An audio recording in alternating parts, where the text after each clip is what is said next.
দল কমিটি তৈরি করছে, নাগরিক কমিটি, এরা সবাই জামাত। এরা কি মানে জামাত, ছাত্রলীগ, এই যে নতুন কমিটি, এরা সবাই একটাই গ্রুপ, বুঝতে পারছেন? এরা বিভিন্ন গ্রুপে বিভক্ত হয়ে যখন যেভাবে রাজনীতি করা দরকার সেভাবে মানে রাজনীতি করে, বুঝতে পারছেন?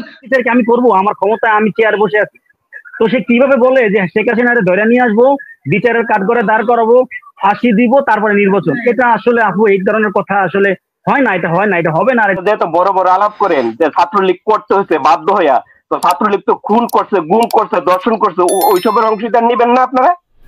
এই যে সার্জিস আপনার তারা কি এইসব অংশীদার নিবে না? বড় বড় আলাপ করেন। ছাত্রদল কি দল রাজনীতি করে নাই? মার খাইছে, গুম হইছে, তারা রাজনীতি করে নাই?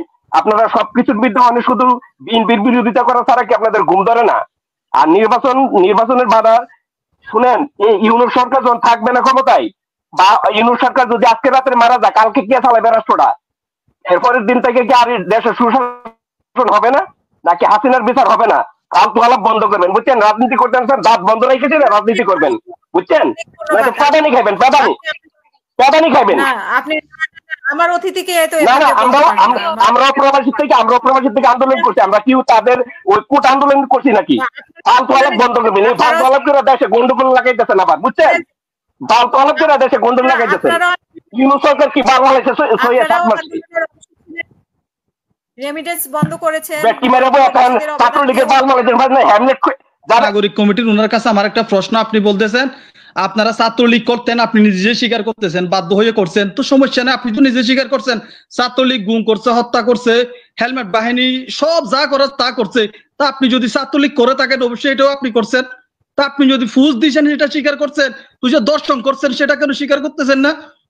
তো এটা তো দ্বিচারিতা হয়ে যাচ্ছে ভাই। আপনারা মানুষদেরকে পাগল বানায় না, ঠিক আছে? আপনারা বলেন আমি ছাত্রলীগ করছি আমার সুবিধার জন্য, আমার স্বার্থের জন্য। অনেকে তো রাজনীতি করছে, নিজের জীবন, নিজের মানে অর্থনৈতিক অবস্থা, সংসার, লেখাপড়া সব নষ্ট করে দিছে। তা তারা জামাত যারা ছিলেন বা যারা নতুন রাজনীতি করতেছেন বিভিন্ন গ্রুপে, কিন্তু এরা সবাই কিন্তু মূল হচ্ছে জামাত, বুঝতে পারছেন? নতুন যে ছাত্র দল কমিটি তৈরি করছে, নাগরিক কমিটি, এরা সবাই জামাত। এরা কি মানে জামাত, ছাত্রলীগ, এই যে নতুন কমিটি, এরা সবাই একটাই গ্রুপ, বুঝতে পারছেন? এরা বিভিন্ন গ্রুপে বিভক্ত হয়ে যখন যেভাবে রাজনীতি করা দরকার সেভাবে মানে রাজনীতি করে, বুঝতে পারছেন? আপনার কাছে আমার প্রশ্নটা হচ্ছে, আপনি নিজে স্বীকার করছেন ছাত্রলীগ বাধ্য হয়ে করছেন নিজের স্বার্থের জন্য, তো ছাত্রলীগ যে হত্যা করছে, আপনি কয়টা হত্যা করছেন বলেন? কয়বার বুট চুরি করছেন বলেন? কয়বার মানুষের বাড়িতে হামলা করছেন বলেন? তো এগুলো কেন স্বীকার করতেছেন না? আপনি তো নিজেই স্বীকার করছেন ভাই।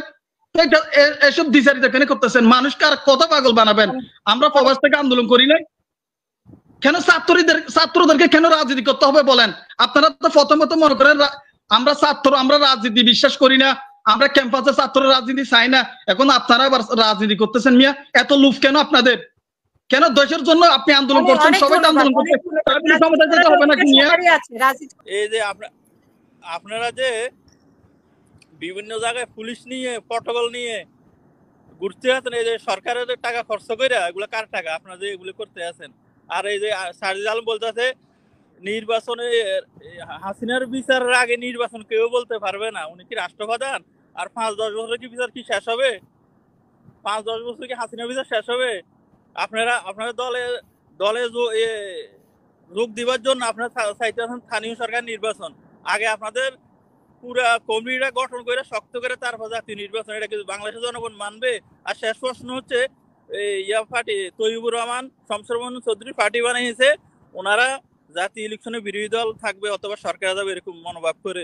লাস্ট পর্যন্ত ওনারা জামানত একটাও পায়নি। এখন আপনাদের কি 2-1টা জামানত আপনারা পাইবেন জাতীয় ইলেকশন? আমার এই প্রশ্নের উত্তর দিবেন। ধন্যবাদ। আমার একটা প্রশ্ন ছিল কলিমুল্লাহ স্যারের কাছে, যদি দয়া করে উত্তরটা দেয়, যে এই যে জার্জিস আলমের যে ছাত্র সমন্বয়ক, এই যে বললো যে হাসিনার বিচার আগে তারপরে নির্বাচন, এটা কিভাবে, সে কি কোন মস্তিষ্কে বললো যে হাসিনার আগে, শেখ হাসিনার আগে বিচার, ফাঁসি? এত সোজা একটা পলিটিক্যাল পার্টি হপাতে সে সম্মুখে যাইতেছে, এর ভিতরে যদি শুরু করে দেয় আমি ফাঁসি দেওয়ার পরে তার বিচার হইব, তারপরে নির্বাচন হইব, এটা তো লং টাইম। এই ধরনের কথাবার্তা তো আউগারি ভাবে বলতে পারে না, ঠিক আছে? আমি কলিমুল্লাহ স্যারের কাছে একটাই প্রশ্ন করতে চাইতেছি যে এটা কি সম্ভব কি সম্ভব না? স্যার আমাকে অবশ্যই কথাটা বলে দেবেন দয়া করে, যেটা কি সম্ভব। সে একটা ম্যাচিউর রাজনৈতিক দল করতেছে, তো তার মুখ থেকে এই ধরনের কথা মানায় না। কে বিচার হবে? আর সবচেয়ে বড় কথা হলো বিচার যারা করবো, আপু এক মিনিট, বিচার যারা করবে, বিচার ক্ষমতা যাদের চেয়ারে বসে আছে তাদের ভিতরে যদি সমস্যা থাকে তার বিচার কি সে করবো? আমি অপরাধী, আর আমার বিচার কি আমি করবো? আমার ক্ষমতা, আমি চেয়ারে বসে আছি, তো সে কিভাবে বলে যে শেখ হাসিনারে ধরে নিয়ে আসবো, বিচারের কাঠগড়ে দাঁড় করাবো, ফাঁসি দিব, তারপরে নির্বাচন? এটা আসলে আপু এই ধরনের কথা আসলে হয় না, এটা হয় না, এটা হবে না, আর এটা হয় না আপু। এটা একদম ভিত্তিহীন কথাবার্তা, ঠিক আছে? স্যার আমার প্রশ্নের জবাবটা দিয়ে যাবেন দয়া করে, ঠিক আছে? সালাম আলাইকুম।